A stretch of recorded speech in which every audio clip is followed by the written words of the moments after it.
Hello, it's been a minute since I've done anything on this channel. Sorry about the absence on this channel. I've been busy with my personal life and my other channel that I kind of stepped away from this one. I might not make the best reviews or have lethal levels of posing, but I was never trying to be either. I just wanted a space to talk about these figures that I love. I think I tried to do so much in so little time that I burnt myself out really quick and wasn't having any fun doing it. But I do want to come back and make content because I still have so much I want to say about action figures and no one else to talk about them to. That sounded really sad and pathetic, but I hope you guys get the point. This video is going to be a little different because this isn't a review at all. I'm going to be showing my haul from the end of March and all of April and giving my first impressions on the figure and telling you why I bought them. At the end, I'm going to rank them from best to worst. This will be a combination of figures I bought online, in stores, or whatever third way there is to obtain action figures. I hope to make this a monthly series, but who knows with my consistency. I have a bit more to say on what I want to do with this channel and my future plans in general, but I'll save that for the end. For now, let's start reviewing the haul. The first package would arrive on March 25th from eBay. It's two pieces of cloth goods that I've been wanting to pick up for a good while now. An orange yellowish trench coat and a normal yellow shirt. These are obviously accessories for two of the figures, the SH Figuarts Ace and Sabo. I plan on making a whole short reviewing these cloth goods that I hope is done by the time this video is uploaded, so I don't want to say too much on them, but man, it's so nice to finally have the Sabo one. The next pickup wouldn't be until March 31st, and these two figures would be from AliExpress. There was a really good sale going on, and one of the stores I buy a lot from had some figures at some good prices, so I decided to pull the trigger, and thank God I did, because one of these figures would quickly start to sell out everywhere. Let me open them and explain it when I can actually show you the figure I'm talking about.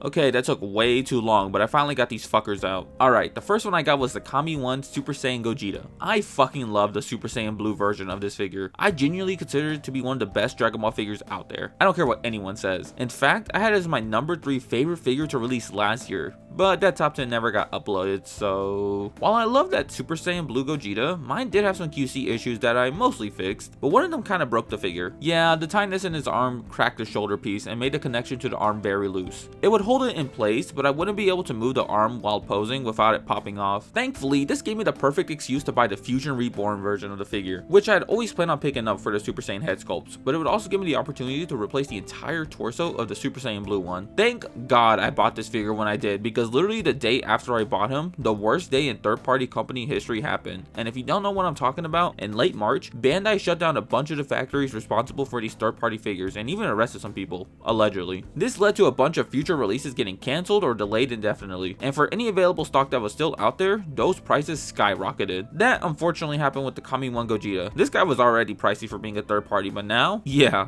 good luck if you still need one.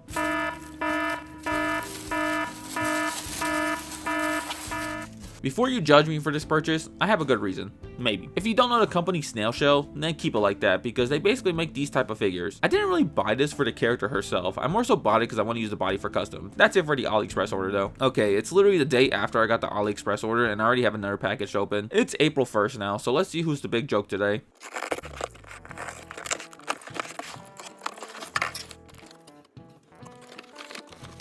Yep, we got the big man himself, full power Super Saiyan Broly from Dragon Ball Super. I have always wanted this figure and it's so nice to finally own him. You know what? Let's just open him right now. First impressions out of the box are just that he looks fucking phenomenal. The shading on his muscles, the sculpt work, the size, this guy is awesome. He's obviously not as big as the Beast Deities one, but man, this guy has always been one of my most wanted figures from this line, and to finally own him is a dream come true. He's gonna look great next to my Kami 1 Gogeta Blue. It's April 10th now, and I don't have video footage of this one because this figure was behind the counter, and recording someone would have been weird, and I kind of also forgot, so...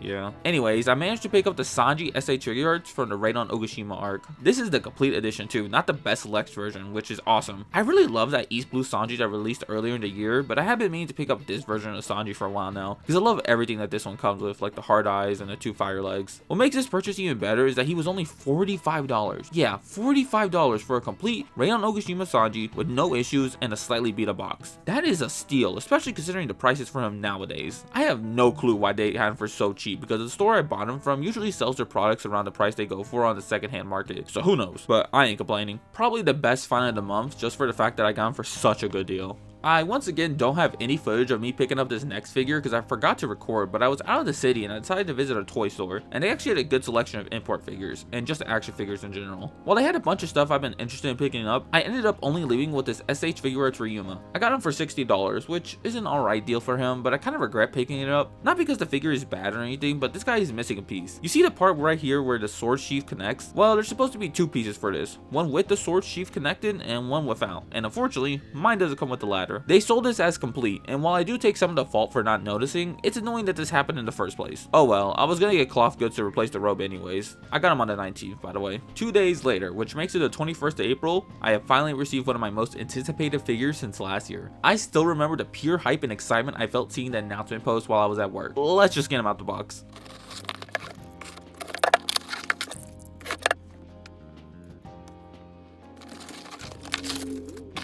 Marineford Luffy is finally here, and man, he looks so good. This box has a really nice color scheme, but the figure itself might be the best Luffy figure on the market. His battle damage is done so well, and I've seen how much range the Thigh Soul has added to this figure. Super excited to unbox him. Might be my favorite figure of the month. It's been nearly a week since my Marineford Luffy arrived, as it's now the 27th, and I picked up a new figure as one does. This one was kind of an impulse purchase that I hope I won't regret.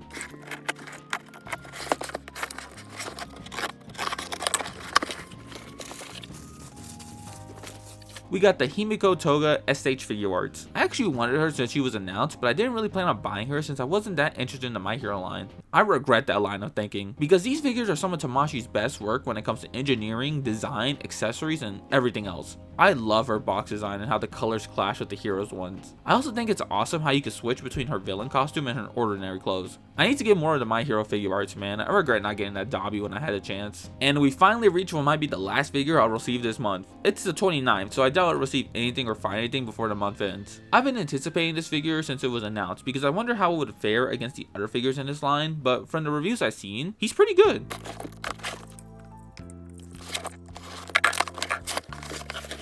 It's the big ugly motherfucker himself, the Beast Titan from Amazing Yamaguchi. I want to make an in-depth review on him soon, so I don't want to give too many of my thoughts here. I, of course, got the bonus faceplate as well, and I get the Jaw Titan at the end of May, so it's pretty fun to be an Attack on Titan fan. If you're not buying the Attack on Titan line from Amazing Yamaguchi, you're missing out. This might go down as my favorite figure line of all time. And just like that, April is over. This is every figure I bought over the month, and honestly, what an insane lineup. The only two I knew I was 100% going to get were the Beast Titan and Marineford Luffy, because they were pre-orders. Everyone else was basically an impulse buy, so let's rank them from best to worst. At the very bottom of the list, I'm going to put the two pieces of cloth goods I got for Ace and Sabo. Nothing wrong with them, and I'm really glad I bought them, but they're nothing insane. I will say that I've been loving how this yellow shirt looks on Ace. In 8th place, I gotta put Ryuma. This is not me saying I think this is a bad figure or I regret picking him up, but he's the one I've played with the least, and the missing piece still bums me out. And number 7, we will put the Snail Shell Eileen. The fucking shirt is annoying to put on and ripped while I was trying to take it off, so that's awesome. The figure itself is fine. They put a lot more details on it than I expected them to, but I haven't really posed her much because I plan on using the body for custom soon. In number 6, we got the Kami 1 Super Saiyan Gogeta. I only bought this guy for the head sculpts and the body, so I haven't really played with him much. He's still such an awesome figure, but I do agree with the criticism of him not looking like the Fusion Reborn version of Gogeta. At number 5 is the full power Broly. This guy is great, especially if you have a Gogeta Blue to pose alongside him. He articulates well, scales great against other characters, and the detailing and shading all across his body is done phenomenally. My only complaint is that the faces look just a bit off, but that barely affects my enjoyability of this figure. Alright, we're on to the top 4, which were really hard to decide because all 4 of these figures are fucking awesome. I love almost all of them equally, but for the sake of the video, I was able to rank them, and at number 4, we got the Raidon Ogashima Sanji. If I'm being completely honest, I've had a lot more fun with this figure than I have with the East Blue one. The accessory spread is just a lot more fun to use, and while the articulation might not be better than the East Blue one, it still works for everything I needed to. Coming in at number 3 is another One Piece one, with Marineford Luffy. I fucking love this guy. The battle damage all over his body, the shading on him, and best of all, the updated articulation. The Romance Dawn Luffy is still one of my favorite figures ever, but this Luffy is the best Luffy figure on the market. The Thigh Soul would just make such a difference opposing him, alongside with the updated head range. I wish we got a bit more accessories, but everything about him is phenomenal. If you're on the fence with this Luffy figure, please buy it. You will not regret it. That leaves us with 2 more figures to rank, and between the two, I think I have to put Toga at number 2. This is such a fucking amazing figure that I can't even describe. Get her while why you still can, because you'll genuinely regret it when her prices are doubled and she sold out everywhere. That leaves us with the Beast Titan at number 1. The Attack on Titan Amazing Yamaguchi line is my favorite action figure line out right now. Every release has been a banger and just as good, if not better than the last. Despite having unique proportions, Revoltech made it work. No QC issues, good amount of accessories, and best of all, the look. Yeah, he's butt ugly, but that's accurate. This figure will 100% show up in my top 10 of the year, if it gets uploaded. Now that it's May, I already have an insane lineup of figures coming in. Not gonna spoil any of them, but I can't wait to show them off at the end of the month. I'm glad to be back on this channel, but before you leave, let me talk about what I plan on doing with this channel. I like doing review videos, but it's pretty hard to be unique with them, especially with how many people make them nowadays. So I'm only gonna make them when I have something interesting to say or have a fun concept. I hope to make more videos talking about the history of figure lines or the evolution of characters in action figure form like Goku and Luffy. Basically, don't expect just reviews from here on out. Alright, see you guys next video.